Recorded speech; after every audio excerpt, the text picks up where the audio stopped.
Bilal radhiyallohu anhu azan o'qimaydi qaytdi. Shu kundan tadi Bilal radhiyallohu anhu azan o'qimagan. Nima ish azan o'qimasa degan chaq men Muhammad Rasulullohni o'ylagan chaqimda o'zimni tutib olmayman degan ekan. Muhammad Rasululloh har ko'zimni oldiga kelsin, do'stim kelsin, o'zimni tutib olmayman degan ekan. Muhabbat birodarlar. Allohu akbar. Baytul Muqaddas fath yo'lida. Baytul Muqaddas fath yo'lida kimning zamonasida? Umar ibn Xattob radhiyallohu anhu zamonasida. Umar ibn Xattob radhiyallohu anhu Bilalni chaqirib keldi Makkadan, Madinadan. Bilalni chaqirib kelib Madinadan Baytul Muqaddas akab azon o'qigan deydi. Unimaydi Bilal radhiyallohu anhu. O'qinmaymi deydi. Degankin Umar ibn Xattob radhiyallohu anhu men sendan buyurmay talab qilma deydi. Bilal radhiyallohu anhu minbarga chiqdi. Ashhadu anna Muhammad Rasululloh ayog'i o'tmaydi birodarlar. Muhabbat ma. Ma muhabbat ma'nosi. Shunga payg'ambar sallallohu alayhi vasallam o'sha kishiga jannatni xush bishorat bergan ekan. Birodarlar, Anas ibn Malik radhiyallohu anhu payg'ambarimiz sallallohu alayhi vasallamga 10 yil xizmat qilgan ekan. Hayotining oxirida Anas ibn Malik radhiyallohu anhu so'ragan ekan, "Ya Rasululloh, sen payg'ambar, biz odatdagi bandalar. Jannatda sen payg'ambar bilan birga bo'lsang qaranglar. Sen payg'ambar bilan birga bo'lsang biz seni ko'rmay qolamizmi?" degan qanday muhabbat birodarlar. Sen jannatda payg'ambar bilan birga yashab ketsang, biz payg'ambarning darajasiga yetolmay sen bilan ko'rishamay qolamizmi degan ekan. Payg'ambar sallallohu alayhi vasallam al-mar'u ma'a man ahabba degan ekan sallallohu alayhi vasallam. Inson o'zi yaxshi ko'rgan odam bir bo'ladi degan ekan. Biz inshaalloh Muhammad Rasulullohni yaxshi ko'ramiz birodarlar. Alloh subhanahu va taolo payg'ambarimiz sallallohu alayhi vasallam bilan birga qilib bersin. Muhammad Rasululloh sallallohu alayhi vasallamni aslak ko'zdan sizlarga.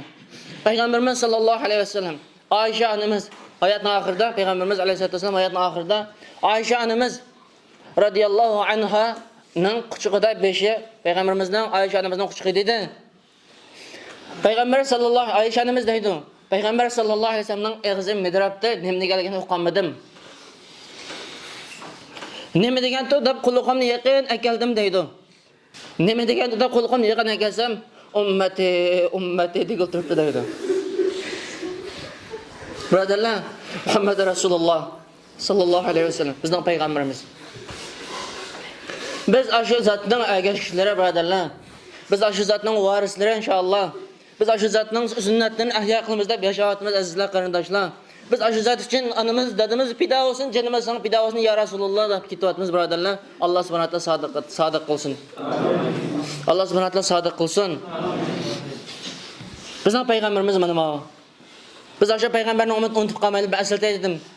O'zim bilan qo'shib, biz o'sha payg'ambarning ummati birodarlar. O'sha payg'ambar o'zining ummatiga nima qadar kuyimchan bo'lgan o'sha payg'ambarning ummati birodarlar. Sallallohu alayhi vasallam. Aslida xo'shalloh qildim deyish kerak emasdilar balkida. Ammo dedim, haqiqatan Umar ibn Xattob radhiyallohu anhu, Umar ibn Xattob radhiyallohu anhu xalifati Rasululloh sallallohu alayhi vasallam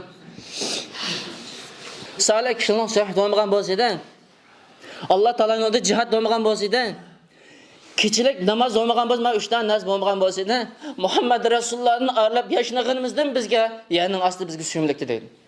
Muhammad Rasulullohni aylab yana ustida yashagandan bizga zaminning asli suyumlikdir degan ekan birodarlar. Muhabbat ma.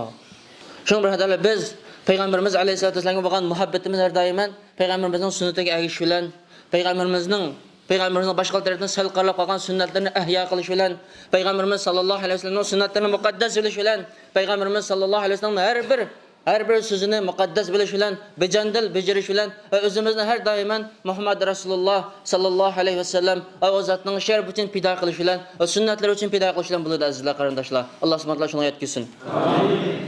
ربنا تقبل منا إنك أنت السميع العليم وتب علينا يا مولانا إنك أنت التواب الرحيم اللهم ألف بين قلوبنا وأصلح ذات بيننا واهدنا سبل السلام اللهم جنبنا الفواحش والفتن ما ظهر منها وما بطن اللهم أرنا الحق حقا وارزقنا اتباعه وأرنا الباطل باطلا وارزقنا اجتنابه اللهم احشرنا مع حبيبك ونبيك محمد صلى الله عليه وسلم اللهم احشرنا في زمرته يا رب. Allah subhanahu wa taolo qabul qilsin birodarlar. Allah subhanahu wa taolo mendan rozi bo'lsin. Allah subhanahu wa taolo payg'ambarimiz sallallohu alayhi vasallamdan musafat qilib bersin. Oxirida alhamdulillah robbil alamin.